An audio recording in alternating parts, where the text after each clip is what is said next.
تہذیبیں اپنی فارم میں، اپنے رسوم وغیرہ میں ایک دوسرے سے مختلف ہوتی ہیں، لیکن تہذیبی اصول آفاقی ہوتے ہیں۔ تو یعنی ان آفاقی اصولوں کو مختلف تہذیبیں اپنے اپنے کانٹیکسٹ میں، اپنے اپنے ماحول میں، اپنے اپنے مزاج کے مطابق، یا یوں کہہ لیں کہ اپنی اپنی کنڈیشنز کے مطابق قبول کر کے ایکچوئلائز کرتی ہیں، عمل میں لاتی ہیں۔ اور تہذیبی اصول سے انسان کا تعلق تمام بائنڈنگ آئیڈیاز کے مقابلے میں زیادہ ہوتا ہے۔ یعنی اس کو بہت سہل کر کے کہیں تو آدمی کا دین اور اس کے احکام و تعلیمات سے اتنا گہرا تعلق، اتنا اختیاری تعلق نہیں ہوتا جتنا کہ اپنی تہذیب اور اس کے اصول سے ہوتا ہے۔ کیونکہ اس کا سبب یہ ہے کہ تہذیبیں جو ہیں وہ ہماری نفسیات جو ہے وہ اپنی ساخت میں تہذیبی زیادہ ہے، نظریاتی کم ہے۔ تو اس کا مطلب یہ نہیں ہے کہ تہذیب اور دین کا کوئی موازنہ ہو رہا ہے، کیونکہ بائنڈنگ آئیڈیاز کو ہم اپنے اختیار سے، اپنی سمجھ کے مطابق، اپنی ضرورت کے مطابق قبول کرتے ہیں، اور ان آئیڈیاز کے بائنڈنگ ہونے کو ماننے کے باوجود ان پر عمل کرنے میں یا عمل نہ کرنے میں ایک آزادی کے ساتھ چلتے رہتے ہیں۔ اور ایسا نہیں ہوتا کہ فرض کیا کوئی نظریہ یا عقیدہ ایک اجتماعیت رکھتا ہے۔ کوئی نظریہ یا عقیدہ جب میں قبول کرتا ہوں تو ایسا کبھی نہیں ہوتا کہ میں اپنی پہلے سے موجود تہذیبی اور نفسیاتی کنڈیشنز کو توڑ کے ان نظریات کو قبول کرتا ہوں۔ تو اسی وجہ سے نظریات کی عملی اور نفسیاتی مینیفیسٹیشنز اس وقت ناقابل اعتبار ہو جاتی ہیں جب تک وہ تہذیبی اصول اور ان کی جو نفسیاتی گہرائیاں ہیں ان کے ساتھ جل نہ کر جائیں۔ کیونکہ دین وغیرہ قبول کرنے والا آدمی اپنی شخصیت، اپنی تہذیب سے مکمل کر چکا ہوتا ہے، اور پھر جب وہ کوئی نظریہ قبول کرتا ہے تو تہذیب سے شخصیت کے ساتھ کرتا ہے، اور جتنا وہ اپنے تہذیبی سیلف اور اپنے نظریے اور عقیدے کو ایک دوسرے سے موافقت اور سازگاری کی حالت میں لانے میں کامیاب رہتا ہے، اتنا ہی اس نظریے کے ساتھ تعلق کی شرائط پوری کرنے کی قابلیت حاصل کرتا ہے۔ مطلب یہ کبھی نہیں ہو سکتا کہ میں عرب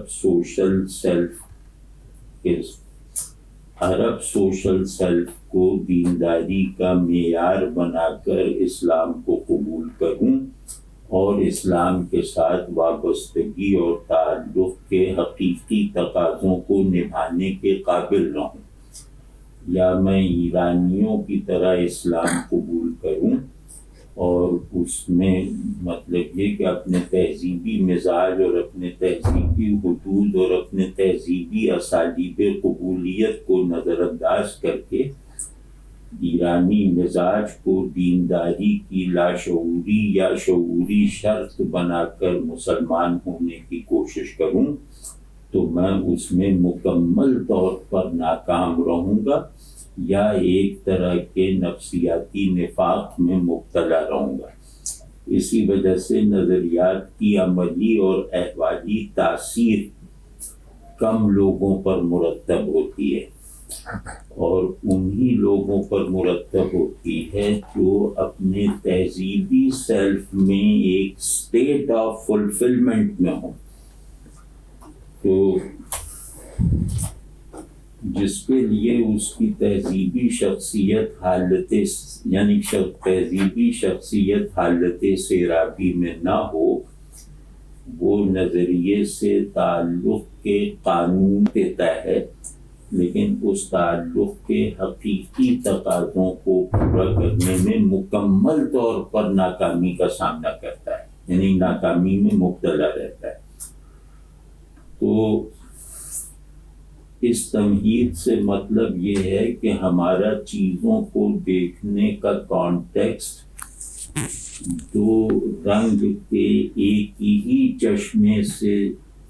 چشمے کے پرسپیکٹو سے دیکھنے کا عمل ہے، یعنی ہر آدمی کے پاس ایک چشمہ ہے جس کے دو گلاسز ہیں اور دونوں کا رنگ مختلف ہے، مطلب ایک کا رنگ سبز ہے، دوسرے کا جو ہے وہ زرد ہے، تو وہ پابند ہے، مطلب وہ ہیومن کنڈیشنز میں اگر رہتا ہے تو ہیومن کنڈیشنز اسے پابند کرتی ہیں کہ وہ ہر چیز کو اس دو رنگ والے گلاسز کی عینک سے دیکھے، اور وہ دو گلاسز ہیں تہذیب اور نظریہ، تہذیب اور دین۔ تو ایک ہائر پرسپیکٹو ہم کرتا ہے جو ان دو رنگوں سے چیزوں کو دیکھنے کو سنتھیسائز کر دیتا ہے، مطلب وہ ایک تیسرا رنگ حاکم کر دیتا ہے۔ یہ بات واضح ہے نا سمجھیں؟ تو دین جو ہے وہ بائنڈنگ، جو بھی بائنڈنگ آئیڈیا ہوگا وہ ٹرانسینڈنس کی حالت میں ہوگا۔ ٹرانسینڈنس کی حالت میں ہونے کا مطلب یہ ہے کہ جیسے میں مثال دے رہا ہوں کہ میں نے اس دو رنگی اینک سے چیزوں کو دیکھا ہے، تو یہ جو رنگوں کی دوئی ہے یہ مجھ سے بالا تر ایک اصول دید ہے، یا جہاں میری دید پروسیس ہو کر فائنل فارملائزیشن کے عمل سے گزر رہی ہے، وہ دین ہے۔ جہاں دین اور تہذیب، یا دین جو میرے ذہن میں ہے، جو میری سمجھ میں ہے، اور تہذیب جو مجھ پر حاکم ہے نفسیاتی طور پر، ان دونوں میں تضاد اور تصادم اور اختلاف ختم ہو جاتا ہے۔ یعنی آپ سمجھ نہیں نا کہ ایک رنگ جو ہے فرض کیا تھیسس بنتا ہے، دوسرا اینٹی تھیسس بنتا ہے، تو دینی پرسپیکٹو ایک بالا تر ٹرانسینڈنٹ پرسپیکٹو ہے جو اس تھیسس اور اینٹی تھیسس کو سنتھیسائز کر دیتا ہے، یعنی ان کے تضادات کو، ان کے واقعی تضادات کو بھی ایک وحدت میں بدل دیتا ہے، ان کے حقیقی اختلاف کو بھی ایک حقیقی سنگولیرٹی میں ڈھال دیتا ہے۔ یہ دین ہے جس نے دین کو اس پروسیس، یعنی دین کو اس طرح اپنا ٹرانسینڈنٹ پرسپیکٹو نہ بنایا، اس نے نہ دین کو سمجھا نہ تہذیب کو سمجھا، کیونکہ تہذیب بھی جو ہے وہ اپنے اصول حرکت کو، تہذیب ہمیشہ متحرک رہتی ہے نا، تہذیب بھی اپنے اصول حرکت کو، یعنی اس اپنی بگھی، تہذیب ایک بگھی ہے جس کو کوچوان کی حاجت ہے، تہذیب ایک گاڑی ہے جسے ڈرائیور کی ضرورت ہے، تو دین تہذیب کی گاڑی کا ڈرائیور ہے۔ آپ اس کو دین نہ کہیں، مطلب ہم کیونکہ مسلمان ہیں تو اپنے پرسپیکٹو میں بات کر رہے ہیں، تو دین نہ کہیں تو نظریہ تہذیب کی بگھی کا کوچوان ہے۔ اس کے بغیر تہذیب انتشار اور ایک دوسرے سے لا تعلق انفرادیتوں کا ایک میکینیکل اور منتشر مجموعہ بن کے رہ جاتی ہے۔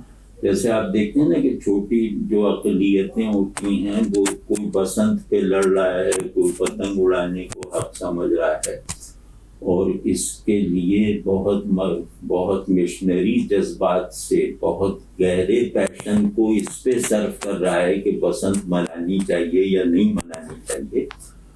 تو اگر اس کے اوپر کوئی بائنڈنگ آئیڈیا نہ ہو جو منانے جانے اور نہ منائے جانے کی لڑائی کا فیصلہ کر دے، تو پھر یہ سب کچھ منتشر انفرادیت ہے یا یہ سب کچھ ایک حیوانی امنگ ہے جس کو انسانی رنگ دیا جا رہا ہے؟ تو کیونکہ تہذیب اصول کثرت پہ بنتی ہے، تو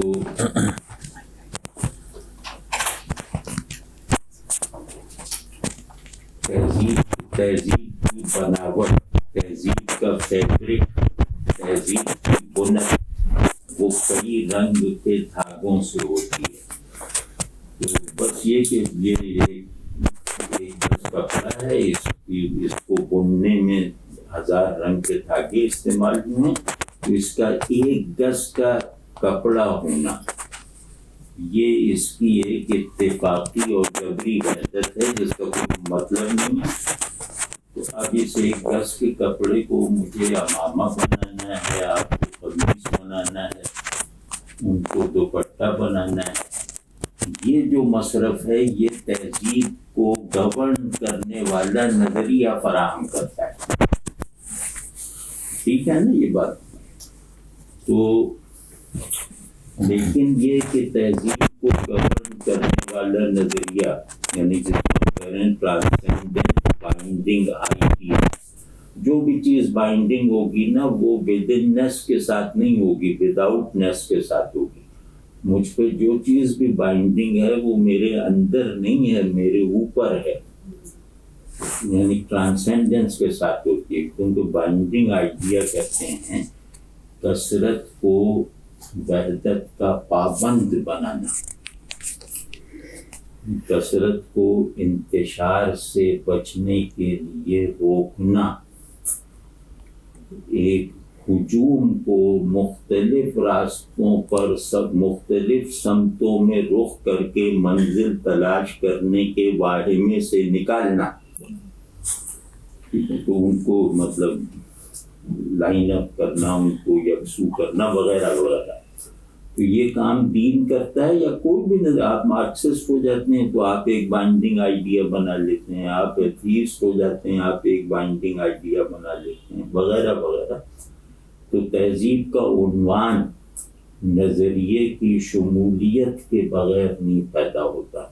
کسی بھی تہذیب کا جو بھی عنوان ہوگا، یعنی کہ جیسے مضمون کا عنوان ہوتا ہے نا، مضمون میں تو 10,000 لفظ ہیں، عنوان 1 2 3 لفظ کا ہوتا ہے، تو وہ 10,000 لفظ اپنے ایسنس آف یونٹی کو یا اپنے جوہر وحدت کو اپنے عنوان میں سمو دیتے ہیں۔ عنوان اگر نہ ہو تو ہر مضمون انتشار کا شکار ہے۔ تو اسی وجہ سے تہذیبوں کے عنوان چاہے بظاہر علاقائی ہوں کہ ہندی تہذیب، مغربی تہذیب، فلاں تہذیب، لیکن یہ کہ یہ ہندیت یا یہ مغربیت محض جغرافیائی اور نسلی نہیں ہے، مغرب محض ایک جغرافیہ نہیں ہے، مغرب ایک نظریہ ہے جس نے اپنا ایک جغرافیہ بھی بنایا ہے۔ ٹھیک ہے نا؟ تو تہذیب بھی اس طرح سے ہوتی ہے کہ ہندی تہذیب، ہندیت ایک نظریہ ہے، ایک آئیڈیا ہے، ایک ٹرانسینڈنٹ بائنڈنگ یونیفائنگ آئیڈیا، تو اس میں جو ہے وہ ایک جغرافیائی وحدت بھی اپنے مصداق، اپنے اطلاق کے نتیجے میں پیدا کرتی ہے۔ یعنی وحدت کا آئیڈیا جب اپلائی ہوگا تو جس فارم اپلائی ہوگا وہ فارم بھی وحدت اختیار کرے گی نا، تو جغرافیہ بھی گویا نظریے کی فراہم کردہ وحدت سے بنتا ہے۔ واضح ہے نہیں بات؟ تو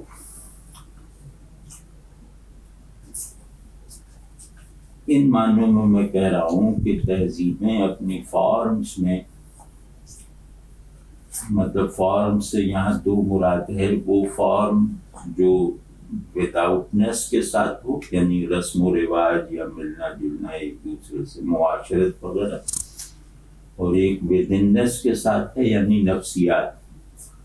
ہر تہذیب دوسری تہذیب سے نفسیاتی اور معاشرتی سطح پر مختلف ہوتی ہے، یعنی ممتاز ہوتی ہے۔ تو جب بھی تہذیب اپنے نفسیاتی اور معاشرتی امتیاز میں ویک پڑتی ہے تو وہ دوسری تہذیب کو آئیڈیلائز کر لیتی ہے. تو یہ ویکنیس پیدا ہوتی ہے. زبان نہ اپنی تہذیب کی ایک لنگوا فرانکا ہوتی ہے اس کو نہ جاننا, لفظ کو ایک اپنی کائنات بنانے میں ناکام رہنا, کیونکہ لفظ سے زیادہ کانٹینٹ چیزوں میں تو نہیں ہے نا, لفظ سے زیادہ معنی چیزوں میں نہیں ہے. درخت کا نام جتنا بامانی ہے اتنا یہ لان میں اگا ہوا درخت اتنا بامانی نہیں ہے. یعنی درخت کے لفظ کو جاننا درخت کو دیکھنے سے زیادہ معانی فراہم کرتا ہے. آپ سمجھ رہے ہیں؟ یعنی کہ جو چیز بنائی گئی ہے اس کا نام مسمى سمجھتے ہیں نا, نیمڈ, جس کا نام ہے, تو اسم اپنے آبجیکٹ سے زیادہ وسیع اور بامانی ہوتا ہے. صرف اللہ ہے جس کا نام اس سے کم ہے, آدمی کا نام اس سے زیادہ ہوتا ہے. تو کیونکہ لفظوں میں معنی توسیع کے اصول پر ہوتے ہیں اور مسمى یعنی نیمڈ اینٹیٹی کے معنی تحدید کے اصول پر ہوتے ہیں, لمیٹیشن کو. کیونکہ لمیٹیشن نہیں ہوگی تو میں نہ رہوں, آپ نہ رہیں. تو ہم لوگ لمیٹیشن کے ساتھ ہیں, لیکن ہمارا نام جو ہے وہ ایک مسلسل یعنی کہ ایک انفینٹی کے ساتھ ہے. ہماری شخصیت فینیٹیوڈ پر ہے, ہمارا نام انفینٹی کے پر ہے. واضح ہے نا؟ تو اب میرا نام ہے, اس کو جو آدمی اس لفظ کو جتنا جانتا ہوگا وہ اس لفظ سے جو تعلق پیدا کرے گا اتنی ڈائمنشن سے میری شخصیت سے متعلق نہیں ہو سکتا. یعنی میں اپنے نام کی سگنیفیکنس سے کم سگنیفیکنٹ ہوں. واضح ہے نہیں بات؟ تو جیسے زبان میں کمزوری, جیسے تہذیبوں کی جو ایک سائیکک کم سوشل مینیفیسٹیشن ہوتی ہے جس کو کلچر کہتے ہیں, کلچر سے تعلق میں کمزوری. پھر تہذیبوں کا جو میکینزم ہے وہ پورا چلتا ہے تعلق اور رشتوں پر. ایک ویب آف ایسوسیشنز ہوتی ہے تہذیب, تو اور ان تعلق کی کچھ فارمز, کچھ جذبات ہوتے ہیں. ہر تعلق کی ایک فارم ہوتی ہے, میں آپ سے ملتا ہے کس طرح ہوں, اور دوسرے یہ کہ آپ سے ملنے میں میرے جذبات مختلف ہیں, اپنے استاد سے ملنے میں مختلف ہیں, اپنے بچے سے ملنے میں مختلف ہیں. تو گویا جذبات جو ہے نا ان تعلق کے معنی کو طے کر دیتے ہیں, یا ان تعلقات کے جو معنی ہیں, جو حیثیت ہے اس سے ہم آہنگی رکھنے والے جذبات اور احساسات کو. مطلب بیٹے سے تعلق میں مجھے جن جذبات کی ضرورت ہے وہ ان جذبات کی مجھے اپنے والد کے ساتھ تعلق میں ضرورت نہیں ہے. تو یہ اس کو کہتے ہیں سائیکک کم سوشل یا سوسائٹل جو ہوتا ہے نظام تعلق.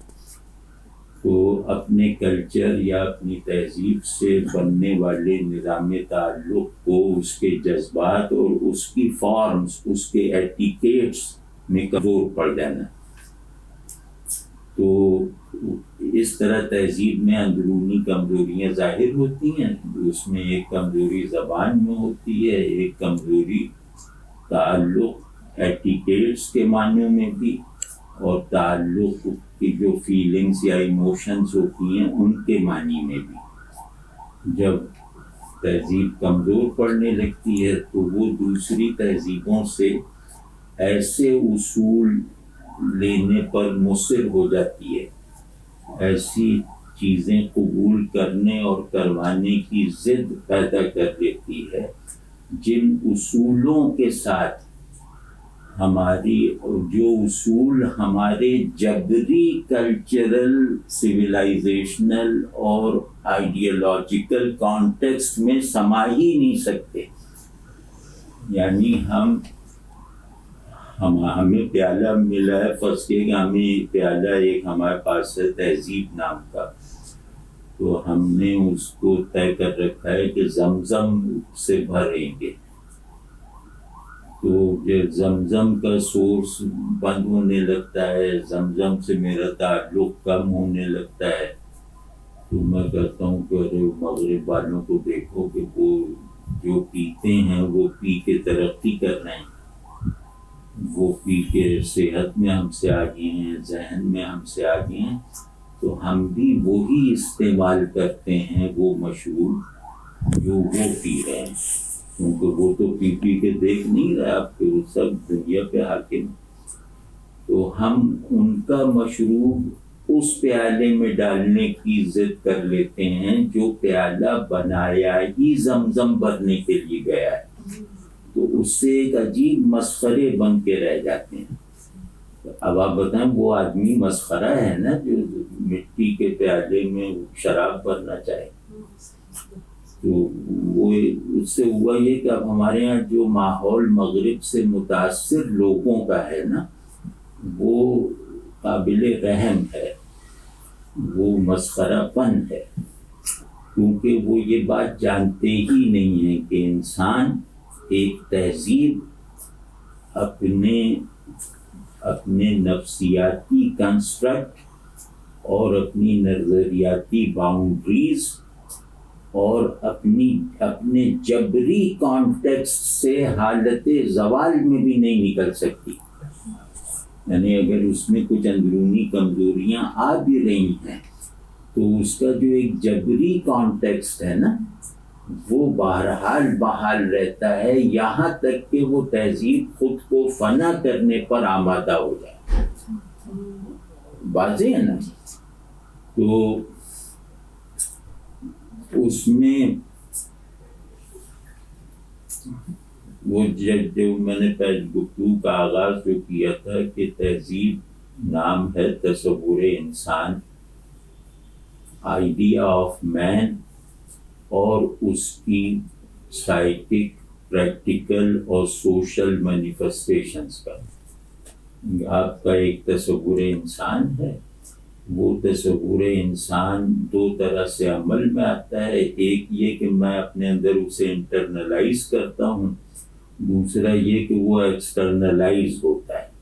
ہر آئیڈیا دو تقاضے رکھتا ہے نا کہ وہ انٹرنلائز ہو جائے، یعنی میرا نظام احوال اس پہ بن جائے، میرا نظام فکر اس پہ بن جائے، ٹھیک ہے، یعنی ہر نظریے کا ایک مائکرو کازم ہوتا ہے جو میرے اندر پھلتا پھولتا ہے، اور ایک اس کا میکرو کازم ہوتا ہے۔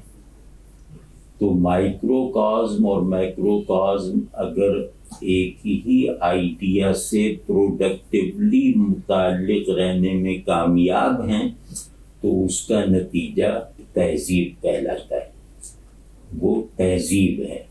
تہذیب کہتے اسے ہیں کہ ایک دائرہ جس کے دو پولز ہیں، ایک پولز مائکرو کازم ہے، دوسرا پول میکرو کازم ہے، واضح، جس کو ہم آسانی کے لیے کہہ رہے تھے نفسیات اور معاشرت۔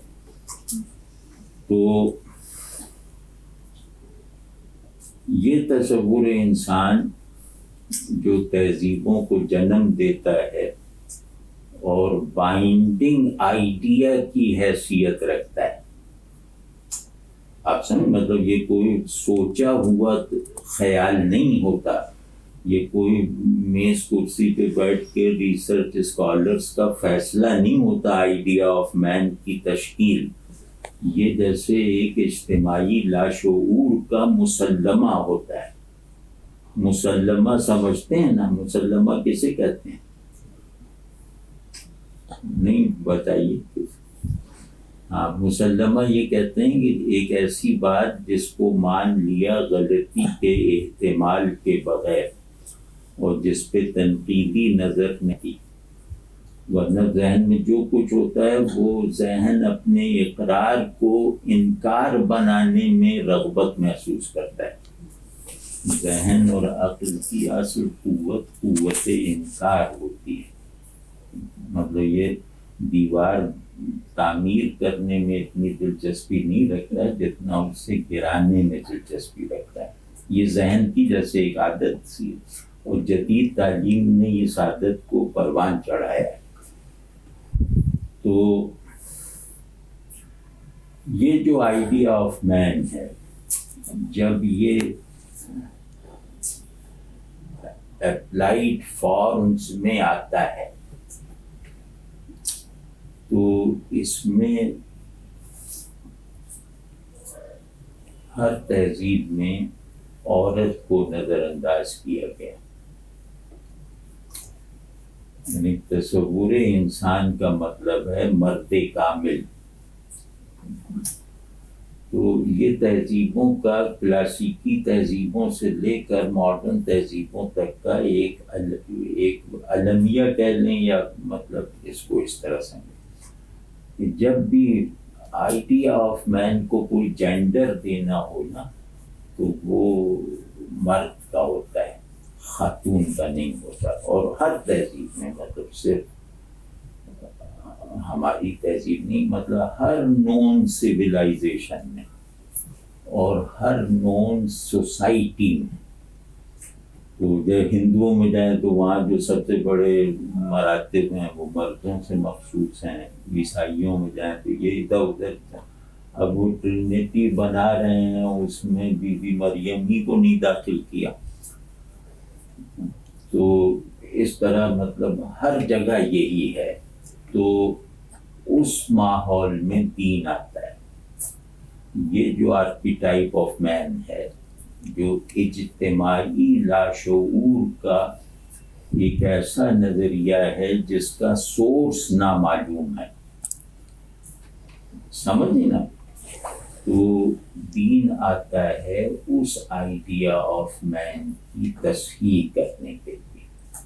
جو آئیڈیا آف مین انسان لے کر پیدا ہوتا ہے نا اس کی تصحیح کرتا ہے. اور پھر وہ مطلب یہ کہ اگر مجھ سے کوئی پوچھے کہ اسلام کا یا ادیان کا یعنی ریویلڈ ریلیجنس کا سب سے بڑا سوشل وہ مطلب سوشل برکت بتاؤ, سماجی برکت کیا ہوئی ہے اس کے, تو میں یہ کہوں گا کہ انہوں نے خواتین کو انسانوں میں شمار کیا. اور پھر اس کی ایک تفصیل آپ جس مذہب کی تاریخ جانتے ہوں وہ مذہب جس سوسائٹی میں آیا ہے اس سوسائٹی کی قبل از مذہب تفصیل دیکھ لیجئے اور بعد از مذہب تفصیل دیکھ لیجئے تو آپ کو یہ فرق واضح نظر آئے گا, بہت واضح طور پہ نظر آئے گا کہ انہوں نے عورت اور مرد کی دوئی کو آئیڈیا آف مین کا ایسنس آف وننس بنایا ہے. یعنی آئیڈیا آف مین کا مطلب ہے مرد اور عورت کی جینڈر تقسیم یا امتیاز کو ایک ٹرانسینڈنس کے ساتھ حل کر دینا. تو اب یہ جو مین ہے جو آئیڈیل مین ہے یہ نہ مرد ہے نہ عورت ہے, مطلب یہ ٹرانسینڈنس میں. اب اس کی اس ٹرانسینڈنس کی وجہ سے اخلاقی اور دیگر معیارات مرد اور عورت کی عملی زندگی میں مشترک ہیں. مطلب مجھے اس میں مرد ہوں, مجھے اس آئیڈیا آف مین سے اپنے تعلق کی سچائی جن معیارات کو پورا کر کے ثابت کرنی ہے. آپ خواتین ہیں, آپ کو بھی انہی معیارات پہ پورا اتر کر اس آئیڈیا آف مین جس میں ترمیم اور اصلاح دین نے کی ہے اسی معیار پہ آپ کو بھی پورا اترنا ہے جس معیار پہ مجھے پورا اترنا ہے. اب اس سے بڑی مساوات کیا ہو سکتی ہے کہ میرے بڑے بننے کے جو اسالیب ہیں مجھے اور آپ کو بڑا بننے کے لیے ایک ہی پرچہ حل کرنا ہے. آپ سمجھیں میرے اور آپ کی نفسیاتی اور اخلاقی تکمیل کا ایک ہی راستہ ہے، ایک ہی نصاب ہے، اس راستے میں ایک ہی پڑاؤ ہیں اور اس کی ایک ہی منزل ہے جس پہ مرد ہونا کوئی پریویلیج نہیں رکھتا کہ یہ منزل تک پہنچے گا. اس میں منزل تک پہنچنے کا اختیار، آزادی اور قوت مجھ میں اور آپ میں برابر کی ہے. آپ سمجھیں نا. تو جو اب دین کا تصور انسان جو ہے نا وہ آخرت کی مرکزیت کے ساتھ ہے، خدا اور آخرت کی مرکزیت کے ساتھ. تو جہاں اصل میں مجھے اپنے وجود کو دوام کی حالت پا کر، یعنی مجھے دوام کی حالت پا کر جس جگہ بالآخر موجود ہونا ہے اس جگہ میں اس بات کا کوئی امتیاز نہیں ہے کہ مرد مرد ہونے کی وجہ سے افضل ہے اور عورت عورت ہونے کی وجہ سے کمتر ہے، بلکہ وہاں عین ممکن ہے کہ عورتیں اوپر کی طبقات میں ہوں، مرد حضرات نیچے ہوں وغیرہ. تو اب جہاں یہ بیسک وجودی اور اخلاقی مساوات ہے، آپ سمجھیں، یعنی کہ وجودی مساوات بھی ہے کہ ہم وہ انسان ہیں، اخلاقی مساوات بھی ہے. اخلاقی مساوات کا مطلب کیا ہے کہ اللہ کا دوست بننے کا راستہ ہر ایک پہ کھلا ہوا ہے. اخلاق کا آئیڈیل ہے اللہ کا دوست بننے کے معیارات، اس کے علاوہ اخلاق کے کوئی معنی نہیں. یعنی اخلاق کہتے ہیں سائنس آف ریلیشن شپ کو، یعنی اخلاق شعور تعلق کو نبھانا ہے احساسات تعلق کی مدد کے ساتھ. تو اکیلے آدمی کو کسی اخلاق کی ضرورت نہیں نا، میں اب اکیلا ہوں، مجھے کس اخلاق کی ضرورت ہے؟ تو اخلاق کو تعلق کی ضرورت ہے. تو تعلق کا مطلب ہے اللہ سے متعلق ہو کر کسی کا باپ، بیٹا، پڑوسی اور دوست بننا. آپ سمجھ رہے ہیں، تعلق صرف سویلائزیشنل ایٹیکیٹس کو نبھانے کا نام نہیں ہے. تعلق اللہ سے متعلق ہو کر اس تعلق کی تقویت کو اپنا مقصود بنا کر آپ سے اور مجھ سے متعلق ہونا ہے اور میرے اور آپ کے تعلق کے حقوق ادا کرنے ہیں. آپ سمجھ رہے ہیں نا؟ تو اس میں کچھ ذمہ داریاں آتی ہیں. اخلاق کہتے ہیں فضائل حاصل کرنے کی ذمہ داریاں، مطلب فضائل حاصل کرنے کا حق کچھ مقررہ ذمہ داریوں کے ساتھ. ٹھیک ہے نا؟ آپ سمجھیں فضیلت کیا ہے کہ میں اللہ کا دوست ہوں. اب اس سے بڑھ کے فضیلت کوئی نہیں ہے کہ اللہ کہتے کہ تم میرے دوست. تو اللہ کہہ دیتا ہے کہ تم میرے دوست ہو، وہ ہمیں سنائی بھی دے سکتا ہے. اس کا بھی راستہ اللہ نے بتایا ہے نا کہ رسول اللہ صلی اللہ علیہ وسلم کی پیروی کرو. رسول اللہ صلی اللہ علیہ وسلم کی عملی، احوالی، مزاجی پیروی کرو تو تم میرے محبوب ہو.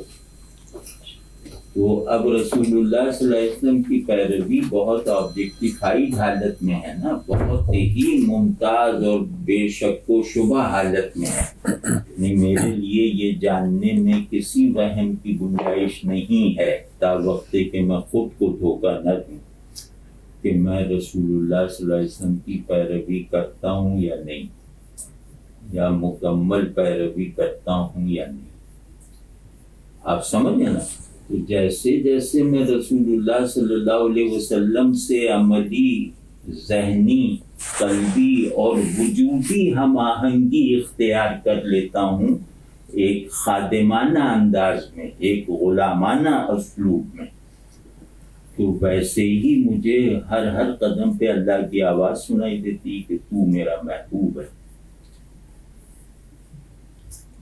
اللہ کا دوست بننے کا مطلب اللہ کا عاشق بننا نہیں ہے، اللہ کا محبوب بننا ہے.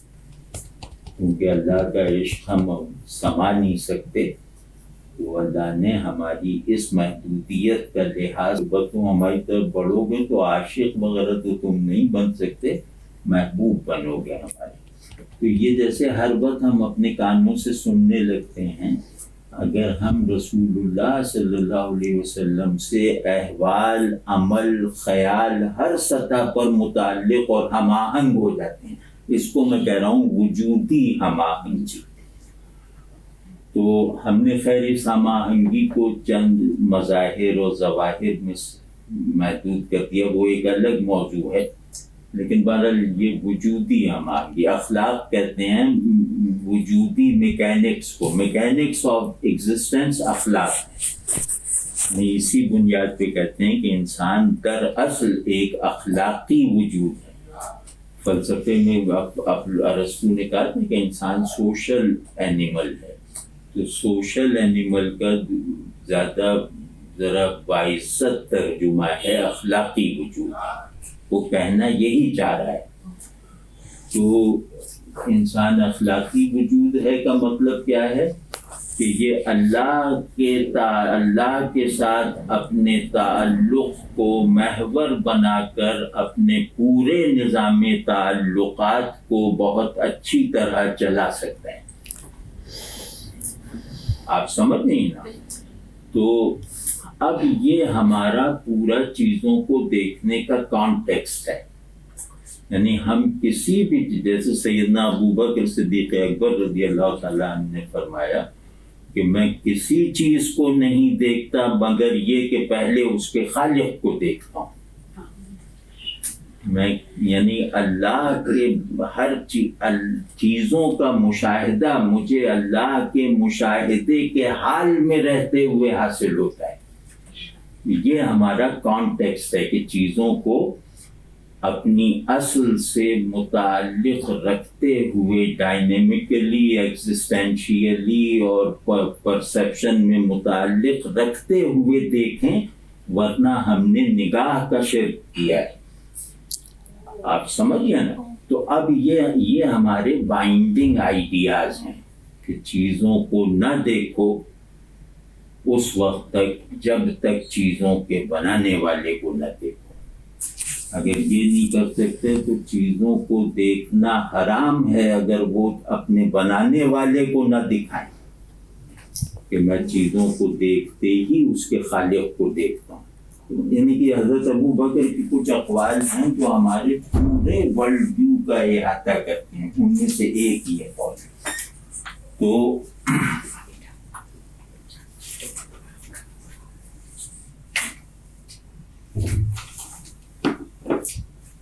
تو آپ سمجھے نا کہ جس چیز کو ہم کانٹیکسٹ، اب آج جس کی جدید تعلیم ہے، جس نے جدید فلسفہ یا سماجیات یا لسانیات پڑھ رکھی ہیں، تو وہ اس بات سے مانوس ہے کہ علم کانٹیکسٹ میں ہوتا ہے. یعنی کوئی کانٹیکسٹ ہے تو وہی اس کانٹیکسٹ کے دائرے میں رہتے ہوئے ہی علم حاصل کیا جا سکتا ہے. آپ سمجھیں نا کہ ہر چیز ایک کانٹیکسٹ میں ہے اور وہ کانٹیکسٹ میں چیز کو فراہم کرتا ہوں. جیسے وہ کیا نام ہے اس کا، ہائزنبرگ نے کہا نا کہ ایک کانٹیکسٹ میں دیکھو تو یہ جو کیا نام ہے لائٹ ہے یہ پارٹیکل ہے، دوسرے کانٹیکسٹ میں دیکھو تو یہ ویو ہے. یعنی فزیکل سائنسز میں بھی کانٹیکسٹ بائنڈنگ ہے. سوشل سائنسز میں تو لازماً ہوں گے. جب چیزیں ایک کانٹیکسٹ میں ہیں تو آدمی تو لازماً کانٹیکسٹ میں ہوگا. تو دین وہ کانٹیکسٹ فراہم کرتا ہے اور وہ کانٹیکسٹ ہے اللہ، رسول اللہ صلی اللہ علیہ وسلم کے کی کھڑکی سے نظر آنے والا اللہ. اللہ ایک ہی کھڑکی سے نظر آتا ہے اور وہ کھڑکی رسول اللہ صلی اللہ علیہ وسلم ہے اور کوئی نہیں ہے. تو اسی وجہ سے اللہ کے دیکھنے کا آخری درجہ بھی رسول اللہ صلی اللہ علیہ وسلم کی دید میں کامل ہونے کا نتیجہ ہے. یہ بات یاد رکھنا. اللہ سے تعلق کا آخری درجہ بھی رسول اللہ صلی اللہ علیہ وسلم سے تعلق میں کامل ہونے کا پھل ہے. واضح ہے نا؟ کیوں؟ اب اس کو ایک بات تھوڑی سی غیر متعلق ہے لیکن وہ ایک جوش سا محسوس ہو رہا ہے. میں کہتا ہوں کہ ختم نبوت یعنی رسول اللہ صلی اللہ علیہ وسلم کے وحی کا خاتمہ، اختتام، ایک بہت گہری سگنیفیکنس اور ہدایت رکھتا ہے. وہ یہ کہ آپ صلی اللہ علیہ وسلم سے پہلے سلسلہ نبوت جو تھا اس میں الحق یعنی سب چیزوں کی حقیقت، حق سمجھتے ہی، حق جزواً ظاہر تھا، یعنی حق اپنے کسی جز میں ظاہر ہے ہر نبی میں، اور کثرت کے اسے جو چیز جز میں ظاہر ہوگی اس کا اصول کثرت ہوگا، یعنی وہ کئی لوگوں میں مختلف اجزاء میں ظاہر ہوگی. رسول اللہ صلی اللہ علیہ وسلم کے خاتم النبیین ہونے کا مطلب یہ ہے کہ اب حق بھی واحد ہے اور اس کا مظہر بھی واحد ہے، کوئی اور مظہر نہیں ہے. آپ سمجھ گئے نا؟ باقی یہ کہ جب تک آپ صلی اللہ علیہ وسلم تشریف نہیں لائے تھے تو پھر جملہ یہ تھا کہ حق واحد ہے اور اس کے مظاہر کثیر ہیں، اس کی مینیفیسٹیشنز کثیر ہیں، لیکن اب حق نے اپنے ظہور کا آخری مرحلہ کو کر دیا مکمل، اور یہ کہ اب اپنے ایسنس آف وننس کو بھی اظہار دے دیا ایک سنگل آبجیکٹ، ایک سنگل مظہر میں. واضح ہے نا؟ تو یہ رسول اللہ صلی اللہ علیہ وسلم کا امتیاز ہے تمام نبیوں پر. یہ آپ صلی اللہ علیہ وسلم کی لائی ہوئی کتاب کا بھی امتیاز ہے کہ اس کے سامنے اب کوئی بھی الہامی کتاب کی دلیل قبول نہیں کی جائے گی. کسی بھی الہامی کتاب کو ماننا کافی نہیں ہے جب تک کہ وہ قرآن کی وساطت سے نہ ہو، جب تک وہ قرآن کی سند سے نہ ہو.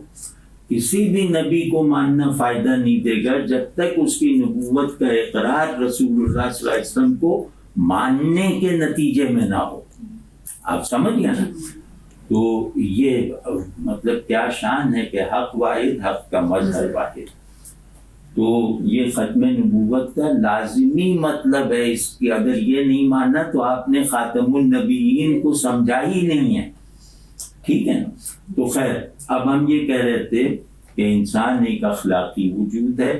اخلاقی وجود ہونے کا مطلب ہے اللہ کا دوست بننے کا مقصد لے کر سب کا دوست بنے. ظاہر میں آپ کا خیر خواہ بنوں گا تو اس کے نتیجے میں اللہ کے ساتھ جو تعلق کی میرے اندر صلاحیت ہے اس میں ترقی ہوگی نا. اور آپ کی خیر خواہی نہیں کروں گا تو اللہ کے ساتھ درکار تعلق کی صلاحیت میں کمزوری پیدا ہوگی. میرا دل اگر سخت ہوگا تو نماز میں بھی سخت رہے گا. صرف آپ سے تھوڑی سخت ہے تو نماز میں بھی سخت ہے. تو غرض ہمارا مقصود صرف یہ بیٹے سے محبت اس لیے ہے کہ اللہ سے محبت کرنے میں مزید ترقی ہو جائے. ٹھیک ہے نا؟ بیوی سے تعلق اس لیے ہے کہ جنت کی کشش میں اضافہ ہو جائے وغیرہ وغیرہ. تو یہ ہمارا کانٹیکسٹ ہے. ٹھیک ہے نا؟ کہ آدمی صرف تعلق ہے، یعنی آدمی سے ساری صلاحیتیں کھرچ دیں تو وہ آدمی رہے گا. لیکن اگر آپ تعلق کا شعور اور تعلق کی حس اس پر سے کھرچ دیں تو آدمی نان اینٹیٹی ہے، پھر وہ آدمی نہیں ہے. واضح ہے نا؟ تو آدمی تعلق ہے. ہمارا کانٹیکسٹ آف تعلق جو ہے وہ یہ ہے کہ اس کا مرکز اللہ ہے، اس کا سورس بھی اللہ ہے اس تعلق کا، اور اس کا اینڈ بھی اللہ ہے. یعنی یہ اللہ ہی کا تعلق اگر ہوگا تو میرا ہر تعلق بامانی ہے، اور اللہ کے تعلق کے ریفرنس کے بغیر میرا ہر تعلق اپنے تمام ایٹیکیٹس اور تمام احساسات سمیت بے معنی ہے، مضر ہے، ایبسرڈ ہے. کیونکہ چیزوں میں معنی اللہ سے پیدا ہوتے ہیں. یہ ہمارا کانٹیکسٹ ہے جس کو ہمیں فخر کے ساتھ بیان کرنا چاہیے اور خود انٹرنلائز کرنا چاہیے، اور مطلب اس کو اپنی زندگیوں کی ساری لگام اس تصور کے ہاتھ میں دینی چاہیے، ورنہ ہم کیا ہیں؟ تو جب ہم فرض کیا کہ ویسٹ شروع ہو گیا، ویسٹ میں انارکزم شروع ہو گیا، ویسٹ میں جو بھی شروع ہو، جو تھیوری بھی وہاں مینیفیسٹ ہو جائے سوشل ٹرمز میں اور ذرا دنیا میں کامیابی حاصل کر لے، تو ہم ندیدے بچوں کی طرح اس کی طرف لپکتے ہیں اور یہ سمجھتے ہی نہیں ہیں کہ یہ چیز ہمارے لیے آؤٹ آف کانٹیکسٹ ہے۔ یہ چیز ہم ان کی جو بھی چیز نمونے کے طور پہ ایک آئیڈیل کے طور پہ قبول کریں گے، وہ ہمیں کمزور کرے گی، ہمیں بے معنی کرے گی، ہمیں ایبسرڈائز کرے گی، ہمیں مسخرہ بنائے گی۔ آتے ہیں بالکل ندیدے بچوں میں جو بھی اب ڈی کنسٹرکشن تھیوری آئی تو ہر کافی ہاؤس میں بیٹھنے والا، سگریٹ کے کش لینے والا ادیب شاعر اس کی طرف دوڑ پڑا۔ اب وہ اس کی الف بے بھی نہیں جانتا، نہیں متن کے معنی نہیں ہوتے، معنی التوا میں وہ کچھ جملے رٹ کے وہ اس پہ لگے ہوئے ہیں ایک مسخرے پن کے ساتھ۔ تو اسی طرح کی تھیوریز میں ایک تھیوری ہے فیمنزم۔ اس میں ہمارے کانٹیکس میں عورت اپنی آئیڈیل پوزیشن کو کمپرومائز کرتی ہے۔ فیمنسٹ ہونے کا مطلب ہے کہ عورت کو اپنے مقام سے اترنے پر راضی کرنا۔ یہ نشیب کی طرف حرکت ہے، یہ کوئی عروج کی طرف تھوڑی ہے۔ اب میں اپنی ایک بات آپ سے عرض کرتا ہوں کہ ہر خاتون کسی ادارے کی سی ای او نہیں بن سکتی، وہ کہیں پہ چپراسی بھی بننا پڑے گا۔ اکثریت کو کلیریکل جابز کرنی پڑتی ہیں، یہاں بھی اور امریکہ میں بھی۔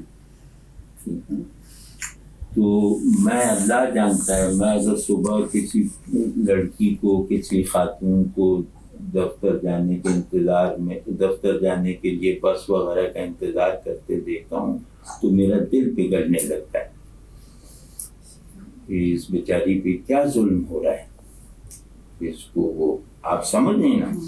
تو اب اگر میں اسے روکوں تو یہ فیمنسٹ، یا اس کے لیے کوئی اور انتظام کرنا چاہوں تو یہ فیمنسٹ آ کے کہیں گے کہ یہ عورتوں کی آزادی کے خلاف، لا حول ولا قوت۔ مطلب اتنے انسانی جذبے کو تم کل کروا رہے ہو، آپ سمجھ ہیں؟ اب عورتوں کو فوج میں ڈال دو تو ان پہ رحم آئے گا یا نہیں آئے گا؟ ان بیچاریوں کو یہ رائفلیں چلانی پڑ رہی ہیں، یہ کرنا پڑ رہا ہے۔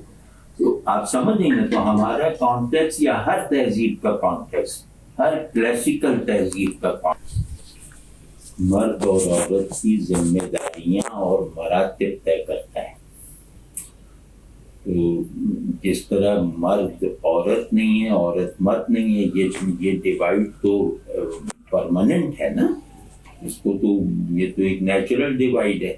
اور اس خلیج کے دونوں کنارے آپ ایک دوسرے سے مساوات رکھتے ہیں، یعنی یہ نہیں ہے کہ یہ دریا ہے، اس کا یہ کنارہ افضل ہے اور وہ کنارہ کمتر ہے۔ تو مرد اور عورت دریائے وجود کے دو کنارے ہیں جو دونوں مراتب میں برابر ہیں۔ اب اس میں یہ کہ اس کنارے پہ کھیت لگانے ہیں، اس کنارے پہ ہٹس بنانی ہیں، تو اب جہاں ہٹس بنانی چاہیے وہاں میں کھیت اگانے لگوں، اور جہاں کھیت اگانا چاہیے وہاں میں ہٹس بنانے لگوں، تو یہ معاملہ پھر گویا اس جو آئیڈیل مساوات ہے اس کو ڈسٹرب کرے گا نا۔ اور ان دونوں کناروں میں دشمنی پیدا کر دوں کہ ہر کنارہ اپنی کچھ خلقی محرومیاں رکھتا ہے، کمزوریاں رکھتا ہے۔ تو وہ کھیت والا کنارہ کہے کہ ہٹ والے کنارے نے مجھے کھیت پہ مجبور کر رکھا ہے، حق والا کنارہ کہے کہ اس کھیت والے کنارے نے دریا کا زیادہ فائدہ اٹھایا ہوا ہے، یہ ہم پہ حکومت کر رہا ہے، تو یہ ایک فضول بات ہے نا، یہ ایک واہماتی جنگ ہے۔ تو عورت کی آزادی مرد سے مشروط تھوڑی ہے، مرد کی آزادی عورت سے کنڈیشن تھوڑی ہے، ان کے اپنے اپنے آزادی کے دائرے ہیں، لیکن آزادی انسانی اس وقت ہوگی جب وہ ذمہ داریوں کا ایک نظام بنے گی۔ غیر ذمہ دارانہ آزادی جو ہے وہ تو حیوانوں کو ہوتی ہے، انسانوں میں تو آزادی سب سے بڑی قید ہے۔ آزاد ہونا بوجھ ہے، آزاد ہونا کوئی مزے کرنا تھوڑی ہے، آزادی ایک بوجھ ہے، کیونکہ میں ایک اخلاقی وجود ہوں۔ تو وہ فیمنزم جو ہے اس پوری جینڈر، اگر آپ کہیں جینڈر کنسٹرکٹ کو، جو ایک آئیڈیا آف مین کی مینیفیسٹیشن ہے، اس کو توڑنے کے درپے ہے۔ اور یہ اب یہاں تک پہنچ چکا ہے کہ بایولوجیکل حدود میں رہتے ہوئے بھی تم عورت ہونے کا انکار کر دو، یعنی بایولوجیکل تحدیدات بھی تمہارے تعارف کو فکس نہیں کر سکتی، تمہارے تشخص کو فکس نہیں کر سکتی کہ میں پیدا مرد ہوا ہوں، جو میرا جو دل چاہے میں کہوں میں عورت ہوں، تو کہیں گے بالکل ٹھیک ہے۔ وہ عورت پیدا ہوئی وہ کہ میں مرد ہوں، وہ کہ بلکہ دو مرد اور عورت کہیں کہ ہم دونوں نہ مرد ہیں نہ عورت ہیں، تو دونوں ٹھیک کہہ رہے ہیں۔ اب آپ بتائیے کہ اتنی انارکی کے عالم میں اتنی ایبسرڈیٹی کو اپنا موقف بنانا اور اس موقف کی سوشل امپلیمنٹیشن پہ اصرار کرنا، یہ ہمیں کہاں پہنچائے گا اور یہ ویسٹ کو کہاں پہنچا رہا ہے؟ ابھی ہم لوگوں نے یہ نہیں دیکھا کہ فیمنزم کے خلاف ویسٹ میں کیا لٹریچر پروڈیوس ہو رہا ہے، ان میں کیسی گھبراہٹ پیدا ہو چکی ہے۔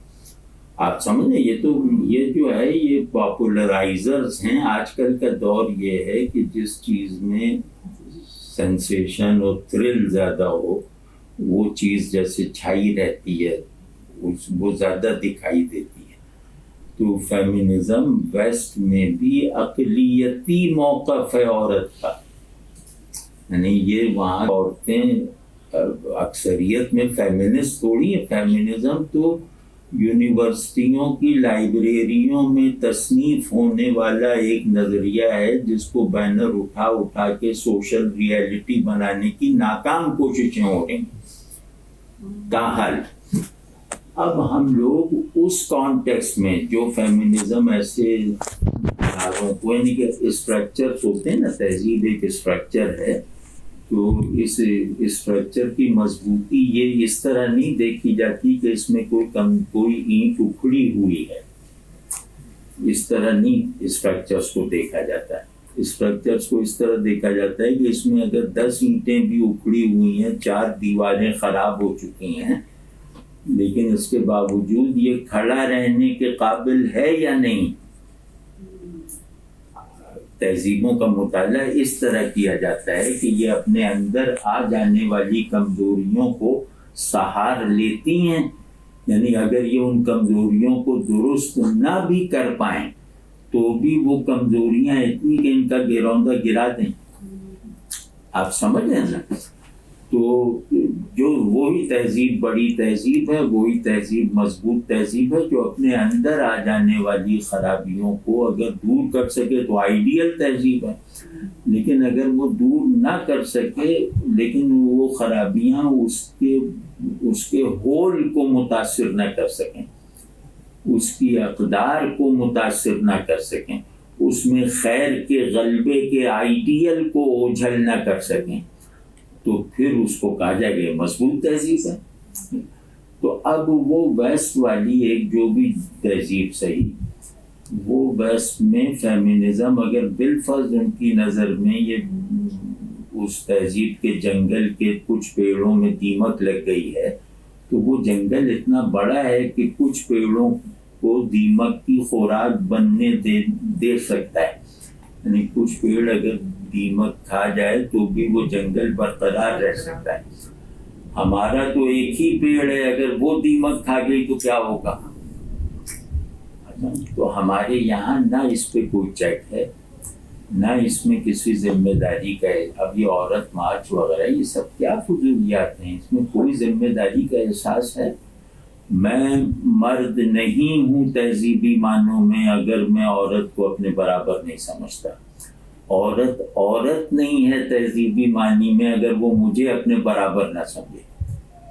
تو یہ کس جنگ میں لگا دیا ہے بلا وجہ؟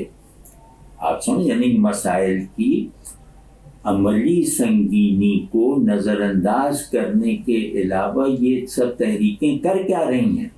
ہاں عملی سنگینی ہے، جیسے میں نے عرض کیا کہ سوسائٹی کی سطح پر بہت ساری اونچ نیچ ہے، تو وہ اونچ نیچ صرف مرد اور عورت میں تھوڑی ہے، وہ اونچ نیچ غریب اور امیر میں بھی ہے، عالم اور جاہل میں بھی ہے، طاقتور اور کمزور میں بھی ہے۔ تو جتنے مظالم کا شکار مرد ہے اتنے مظالم کا شکار عورت نہیں ہے۔ آپ سمجھ، مطلب اس کو تو سوسائٹی کے تمام پریشرز کو فیس کرنا پڑتا ہے اور اسے کمتری کے تجربے بار بار جھیلنے پڑتے ہیں۔ تو وہ میں اس کا ماتحت، وہ میرا افسر، اس کا مطلب اپنی کمتری دفتر جاتے ہوئے کمتری کو برداشت کرنے والی پل کھا کے جاتا ہوں۔ تو اس طرح، اور پھر یہ کہ ہمارا ایک خاندانی نظام ہے، اس خاندانی نظام میں عورت کی بے وقتی کا جو ڈنڈورا پیٹا جا رہا ہے وہ حقیقی نہیں ہے۔ بعض جگہ مسائل ہیں، بعض جگہ مردوں کے مسائل ہیں، بعض جگہ عورتوں کے مسائل ہیں، تو ان کو عورت اور مرد کی ایک ٹرانسینڈنٹ یونٹی کے ساتھ حل کرنا چاہیے یا ڈیوائڈ کے ساتھ حل کرنا چاہیے۔ اب فرض کیا میری بیوی جو ہے وہ فیمنسٹ بن جائے تو اب یہ ہمارا گھر کیا بنے گا؟ یا میں جو ہوں میل شاونسٹ بن جاؤں تو میرا گھر کیا بنے گا، وغیرہ وغیرہ۔ تو ایک احساس ذمہ داری کے ساتھ معاشرتی ریکنسٹرکشن کا کام کرنا چاہیے اور اس میں موجود خرابیوں کو سوسائٹی میں طبقات میں دشمنی پیدا کر کے حل نہیں کرنا چاہیے، بلکہ طبقات کی واقعی دشمنی کو دوستی میں بدلنا چاہیے، تب جا کے یہ مسائل حل ہوں گے۔ اب فرض کیا کہ ان سب مارچز کے نتیجے میں مرد اپنا کوئی موقف اختیار کر لیں، تو اب مردوں کے پاس اپنے موقف کو عمل میں لانے کے وسائل زیادہ ہوتے ہیں اور ہمیشہ زیادہ رہیں گے۔ یعنی اگر ساری دنیا فیمنسٹ ہو جائے تو دنیا چلے گی مردوں پر۔ آپ سمجھ نا، پاکستان بن گیا تو پاکستان بنانے میں تو عورت کر سکتی ہے، پاکستان بچا نہیں سکتی عورت، پاکستان بچائے گا مرد، یعنی فوج بچائے گی۔ آپ سمجھ، تو ہر ایک کی ذمہ داریاں ہیں نا۔ تو گھر بنائے گی عورت، مرد جیسے ہی دخل دے گا گھر خراب ہوگا۔ تو اب گھر میں ایک واقعی حکومت ہے، یعنی اگر فرض کیا مجھے حاکم بننے کا شوق ہے تو گھر ایک ایسی جگہ ہے جہاں پر میری حاکمیت حقیقی معنی میں تسکین حاصل کر سکتی، ورنہ میں نہ وزیر اعظم، نہ صدر، نہ کمانڈر ان چیف، کچھ بھی تو نہیں ہوں نا۔ تو مرد بیچارہ، اگر وہ مرد اپنے سوشل ذمہ داریوں پہ کاربند ہے تو وہ تو گھر کا نظام اپنی بیوی کو دے کے نکل چکا ہے۔ تو گھر اصل علاقہ ہے حکومت کا، اس میں تو عورت حاکم ہے، مرد بیچارہ تو کہیں حاکم نہیں ہے نا۔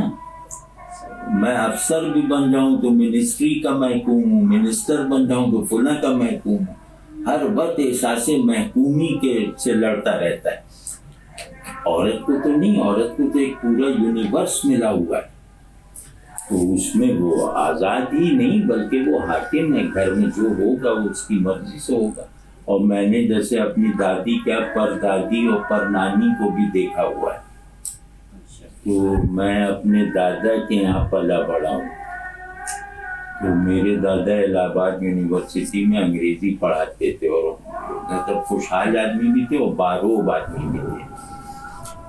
تو میں نے اپنی زندگی میں اپنی نانی دادی سے زیادہ خوش اور مطمئن عورتیں نہیں دیکھیں۔ میری دادی بھی پڑھی لکھی تھی اس زمانے کے معیار کے مطابق، مطلب فارسی میں خط لکھتی تھی. تو وہ مطلب میری دادی مطلب دنیا کی میری نظر میں مطمئن ترین اور خوش ترین عورت تھی میری نانی دادی. یہ لوگ سال میں ایک مرتبہ گھر سے نکلتی تھیں، اور گھر سے نکلتے وقت وہ شٹل کاک برقع اڑتی تھی، اور ڈولی آتی تھی، اس پہ بیٹھ کے وہ ایک گلی پار کرتی تھی. یہ سب میں نے اپنی آنکھوں سے دیکھا ہوا ہے نا. تو وہ اپنے گھر میں رہتی تھی بس. اور مطلب یہ میں نے زندگی میں ان عورتوں سے زیادہ خوش، مطمئن اور بالکل سیراب عورتیں نہیں دیکھیں. تو اب ان کے نظر میں کوئی مسئلہ ہی نہیں تھا. وہ شوہر کھانا کھا رہا ہے، وہ اس کو پنکھا جل رہی ہیں، تو وہ اپنے شوہر کو پنکھا جلنا ان کے لیے کسی احساس کمتری کا سبب تھوڑی تھا. تو خیر، تو میرا مشورہ اور درخواست یہ ہے کہ ایک چیز ہم لوگوں کو سیکھنی چاہیے کہ اپنے ریلیجس اور تہذیبی کانٹیکسٹ میں رہتے ہوئے چیزوں کو، چاہے آپ نئی نئی چیزوں کو قبول کریں، لیکن اپنے کانٹیکسٹ میں رہتے ہوئے قبول کریں، ورنہ آپ کا رد و قبول انسانی ایکٹیویٹی نہیں ہے، حیوانی خواہشات ہیں. واضح ہے نہیں بات؟ تو پھر اب آگے موقع ملا تو اب پھر فیمنزم، اس کے میجر تھیمز اور ان پر ہمارا تبصرہ کیا ہے، وہ اگلی مرتبہ ایک ایکڈیمک سی نشست کر لیں گے. ابھی کوئی سوال جو ایسا ہم لے سکتے ہیں؟ جی کچھ سوال پوچھنا ہو؟ جی جی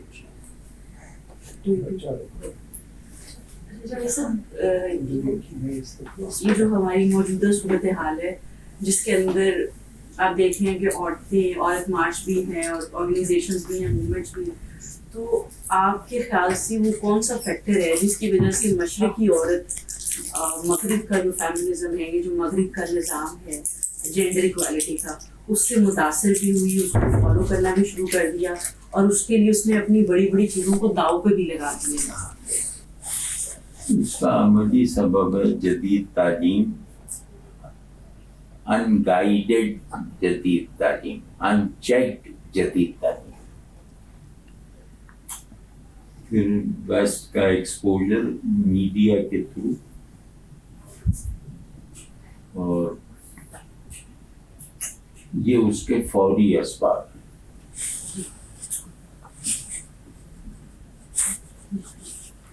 آپ نے ابھی سر ذکر کیا کہ سیراب عورتیں تھیں نانی اور دادی. بالکل میری اپنی جو نانی تھی وہ ہمیشہ بیڈ پہ رہی، بٹ میں نے ان کے اندر ہمیشہ ایک سکون اور خوشی محسوس کی. وہ سیرابی اب عورتوں میں نہیں ہے، اس کی کیا وجہ ہے آپ کی نظر؟ اس کی وجہ یہ کہ یہ اپنے عورت ہونے پر شاکی ہیں. ان کی اصل شکایت یہ ہے کہ ہم عورتیں کیوں ہیں. لیکن سر کچھ عورتیں نہیں بھی ہیں شاکی، پھر سیرابی کیوں نہیں ہے؟ سیراب نہ ہونے کی ایک اسپیسیفک وجہ ہے. وہ میں نے پہلے عرض کیا نا کہ سیرابی کا سرچشمہ اللہ ہے. ان خواتین کو اللہ سے تعلق بہت مضبوط نصیب ہے. بالکل. مطلب میری دادی تہجد پڑھتی تھیں تو اشراق پڑھ کے اٹھتی تھی. حالانکہ میں نے تو انہیں ہمیشہ بوڑھا ہی دیکھا. وہ ایک چوکی تھی اس پہ پڑھتی تھی، اشراق پڑھتی. اور میرا خیال وہ ہر چیز اگر کہیں کہ وہ 1,00,000 مرتبہ درود شریف پڑھتی، میں ویسے ہی قیاس کر رہا ہوں، تو ان کے معمولات دیکھتے ہوئے یہ بات میں یقین کر لوں گا. مطلب دین سے دوری کی وجہ سے. دین پر دیکھیں، دین آپ اس بات کو اب جیسے پسماندگی کی دلیل بنا دیا. دین کا نام لینا گویا ایک ڈیفیٹزم ہے. اس میں کیا شرمانے کی بات ہے؟ میری تہذیب کی کرسٹلائزیشن اور سنتھسائزیشن یہ ایک الگ موضوع ہے سوشالوجی کا. کہ تہذیب کرسٹلائز ہوتی ہے اور کیا ہوتی ہے؟ سنتھسائز ہوتی ہے. وہ دین کرتا ہے. تو میں اپنے جو کرسٹلائزر ہے اپنے کانٹیکسٹ میکر سے خود کو کیسے الگ کروں؟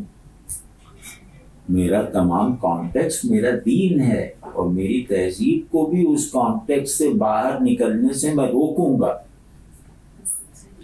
لیکن آج کل کی عورت کہتی ہے نا کہ میں نے اتنی پڑھائی میں نے کر لی اور میں اتنا میں گھر بیٹھ کے کیوں ضائع کروں. نہیں کریں وہ سب کام جو چاہے کریں, مطلب اس میں حرج نہیں ہے. دیکھیں میں تھوڑا سا کاؤنسلنگ کا کام بھی کرتا ہوں. جیسے کوئی پریشانی میں لوگ اب ملتے ہیں, وہ کچھ لوگ داڑھی دیکھ کے وہ تعویذ لینے آتے ہیں, کچھ بہرحال پریشان حالوں سے میرا سابقہ پڑتا ہے. تو خواتین کو میں ایک بات, ورکنگ وومن کو ایک بات کہتا ہوں کہ گھریلو پن ختم نہ کرنا. گھریلو پن ختم ہو گیا نا تو ڈپریشن تمہارا مقدر ہے. عورت کی سائیکی گھریلو ہوتی ہے تو وہ اپنی جو اسٹینڈرڈ سائیکی ہے اس کے تقاضوں کو نظر انداز کرے گی تو وہ تو بس خلا میں معلق ہو جائے گی. تو ڈپریشن نہیں ڈپریشن. اب وہ جیسے میں جہاں کام کرتا تھا وہ اونچی بلڈنگ ہے تو وہاں نماز بیسمنٹ میں ہوتی تھی, مسجد بنی تھی. 6ٹھی منزل پہ ہمارا دفتر تھا, 7ویں منزل پہ ایک کال سینٹر تھا بڑا. اس میں 400-500 عورتیں, خواتین, لڑکیاں کام کرتی تھیں. کال سینٹر تھے وہ لنچ کا وقت بھی ہوتا تھا, ظہر کا وقت بھی ہوتا تھا. لفٹیں 2 تھیں تو ہم ظہر کی نماز پڑھنے نیچے جانے لگتے تھے تو وہ اوپر سے لفٹ آتی تھی 7ویں منزل سے, تو اس میں لڑکیاں بھری ہوتی تھیں. پھر ہمیں انتظار بھی کرنا. کبھی ہوتا تھا نیچے سے آ گئی, 6ٹھے فلور پہ رکی, ہم چڑھ گئے, پھر وہ 7ویں پہ گئی تو لڑکیاں بھر گئیں.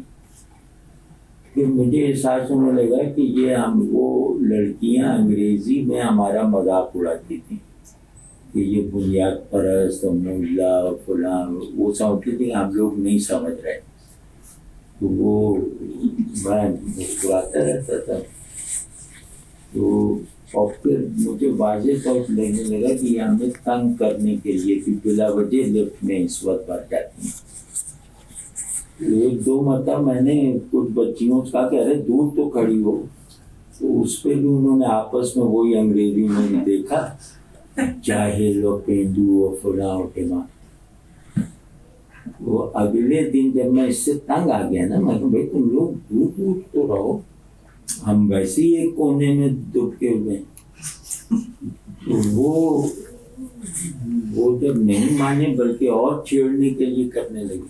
تو میں وہ جو رائٹنگ پیڈ ہوتا ہے نا جس پہ کاغذ رکھ کے لکھتے ہیں لکڑی کا, تو وہ لے کے چڑھ گیا لفٹ میں اور پیڈ اپنے پیٹ کے آگے رکھ دیا.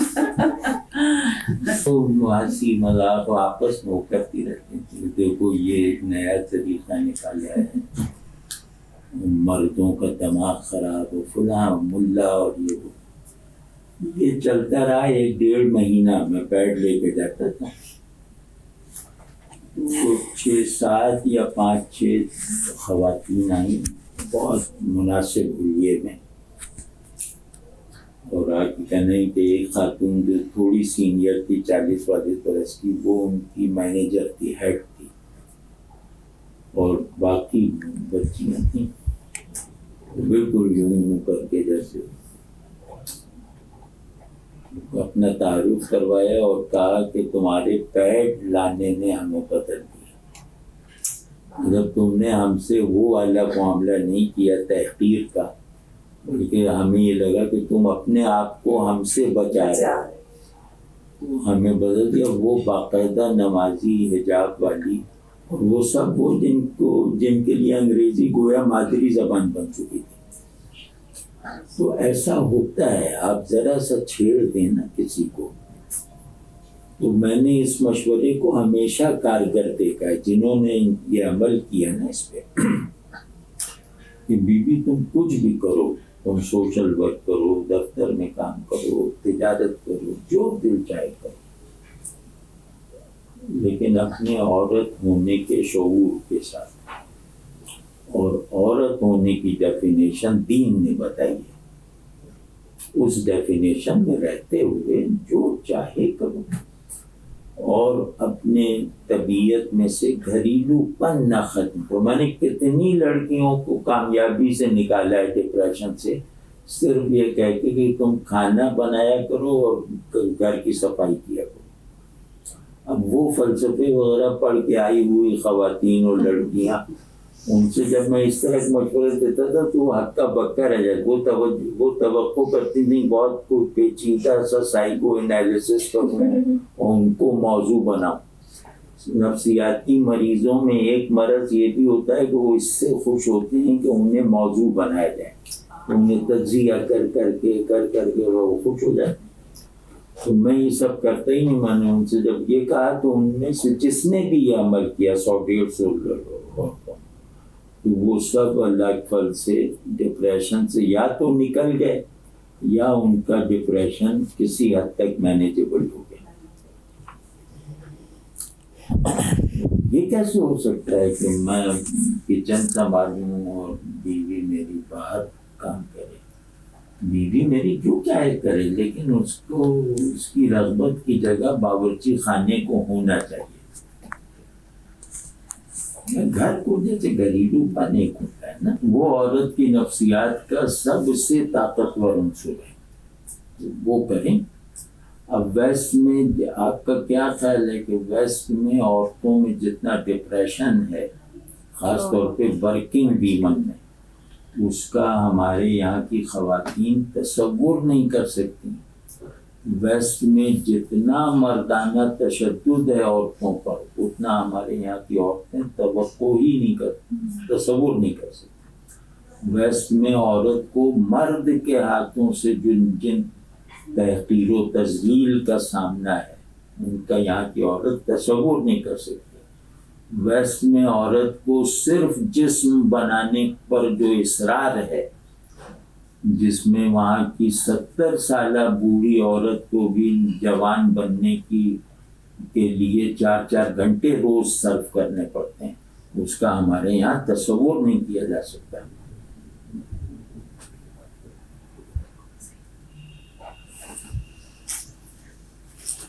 نویس صاحب، جو دیہات میں رہنے والی عورتیں ہیں جن کا اتنا ان چیزوں سے انٹریکشن نہیں ہے، لیکن اب ہم دیکھ رہے ہیں کہ وہاں بھی انٹرنیٹ کی وجہ سے اور ٹیلی ویژن کی وجہ سے ہو رہا ہے، تو آپ کیا محسوس کرتے ہیں کہ دیہات کی عورت کو بھی اگر اپنی موجودہ کنڈیشن میں وہ سیٹسفیکشن کے بغیر ڈسٹسفائی ہو جائے تو پھر حالات ہمارے کیا؟ دیہات کی عورتوں کے کچھ مسائل ہیں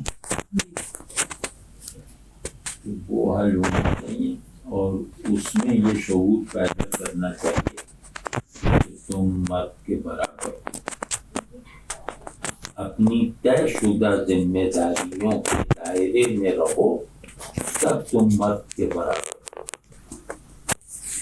ہمارے یہاں دیہات میں یا پختون کلچر میں عورت ہونا مظلومیت کی علامت ہے، وہ حقیقی مسائل.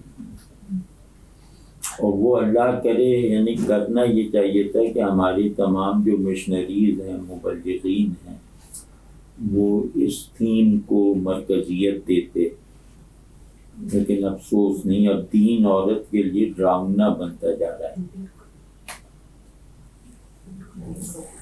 تو وہ احساس دلانے کی ضرورت ہے. میں یہ کہتا بھی ہوں، جو واعظ وغیرہ کہتے ہیں، اب گاؤں میں مسجد کے مولانا حضرات سے میں نے کہا ہے کہ تم بھائی ان چیزوں سے باز کیا کرو کہ مرد و زن کی مساوات پہ ان کے اپنے دائرۂ کار میں رہتے ہوئے.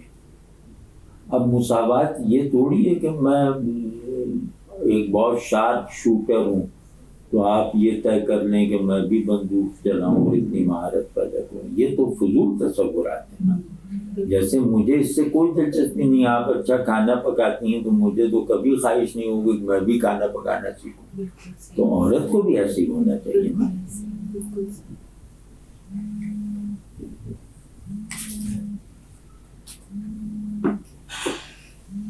اور پھر سوسائٹی چلتی ہے اپنے میجر طبقات کے انٹریکشن سے۔ سوسائٹی کے میجر طبقات یعنی نیچرل طبقات مرد اور عورت ہیں نا، تو ان دونوں کو ایک دوسرے کے حقوق پورے کرنے چاہیے۔ میں ایک اور مفید بات سمجھ کے عرض کر رہا ہوں،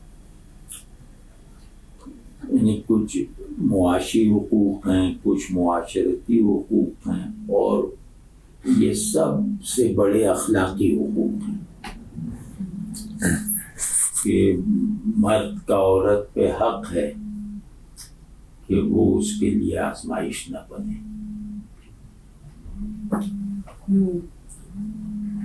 عورت کا مرد پہ حق ہے کہ وہ اپنی نگاہ ٹھیک رکھے۔